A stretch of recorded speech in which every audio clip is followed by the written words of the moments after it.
दोस्तों, तो आपका स्वागत है फिर से एक नए मूवी में। मूवी का नाम है हरे हरा वीरामल्लू। इसका IMDb रेटिंग 6.1 है, जो कि बहुत ही अच्छा खासा रेटिंग। और ये एक्शन और साहसिक ड्रामा मूवी है, यानी कि एक्शन थ्रिलर ड्रामा मूवी है। ये 1650 के दशक के मुगल काल की पृष्ठभूमि पर आधारित वीरामल्लू का एक रॉबिन हुड जैसा दिखने वाला डाकू, जिसने गुप्त इरादे और औरंगजेब के महल से कोहिनूर चुराने के लिए नियुक्त किया जाता है। इस मिशन को पूरा करने के लिए उसके साथ कुछ बेमेल लोग भी शामिल होते हैं, जिनमें से एक अपने तरीके से प्रतिभाशाली होता है। और इसका स्टार कास्ट में पवन कल्याण और निधि अग्रवाल देखने को मिलेगा। और जो उधर जो कुतुबुद्दीन जो औरंगजेब बनता है वो बॉबी देओल। तो ये मूवी शुरू होता है। क्या होता है कि उन दिनों के दशक में गरीबों पर बहुत अत्याचार चल रहा होता है, और गरीबों को भगवान से आस था कि कोई आएगा जो कि हम लोग को बचाएगा। तो क्या होता है, उधर एक राजा परिवार के लोग एक नदी पार कर रहे होते हैं। तो वहाँ पर क्या होता है कि वीरामल्लू का जन्म भी हुआ रहता है। तो वो टोकरी में वो बह जाता है और उसको एक ब्राह्मण परिवार उठाता है।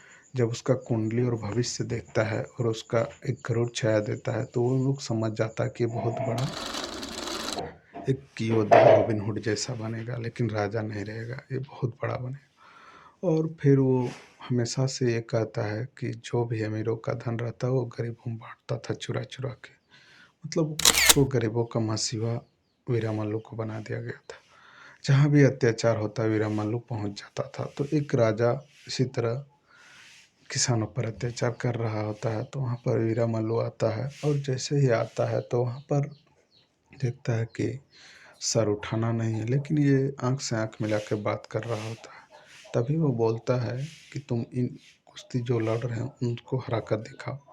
तो वो हरा देता है, और वो जो भी शर्त बोलता है तो बोलता है कि इन किसानों को सर उठा के देखना। और वहाँ पर एक पंचमी नाम की लड़की रहती है, जो कि राजा कैद करके रखता है उसको, मतलब शादी करने के लिए। वो अनाथ रहती है। फिर क्या होता है कि उसके पीछे एक मंत्री पड़ा हुआ रहता है, कि क्योंकि वो चोरी करने में एक्सपर्ट था। तो फिर वो पंचमी से मिलता है, उसको एक नाटक टाइप का प्यार भी हो जाता है। लेकिन फिर क्या होता है, बाद में इसको एक राजा के द्वारा, मतलब जो प्रतिद्वंदी टाइप का था, उससे संदेश आता है कि तुमको एक हीरा चुराना है औरंगजेब से। तो वो औरंगजेब से हीरा चुराने के लिए मान जाता है, और जो भी उनके साथी थे जहाँ जेल में थे सबको वो बुलाता है।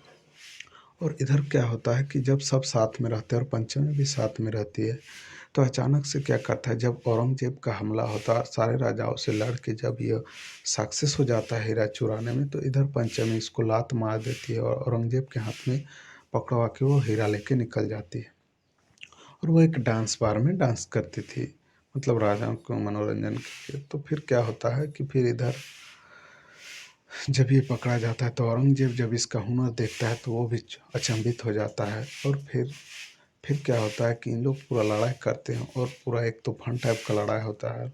उन लोग को औरंगजेब को हरा देते हैं, और यहाँ पर ये मूवी समाप्त हो जाता है। और जब ये जो वीरामल्लू है, जब ये पंचमी खोजने निकलता है, उसको मिल जाता है और हीरा वो ले लेता है। उसके बाद फिर इसका वीरामल्लू का मकसद था कि औरंगजेब को हराना। और यहाँ पर ये मूवी आधा छूटता है और तूफान जैसा लड़ाई में ख़त्म हो जाता है। अगर आपको इस तरह का ऐतिहासिक और राजाओं महाराजाओं का मूवी देखना पसंद है, तो ऑल फिल्म एक्सप्लेन को लाइक, कमेंट, सब्सक्राइब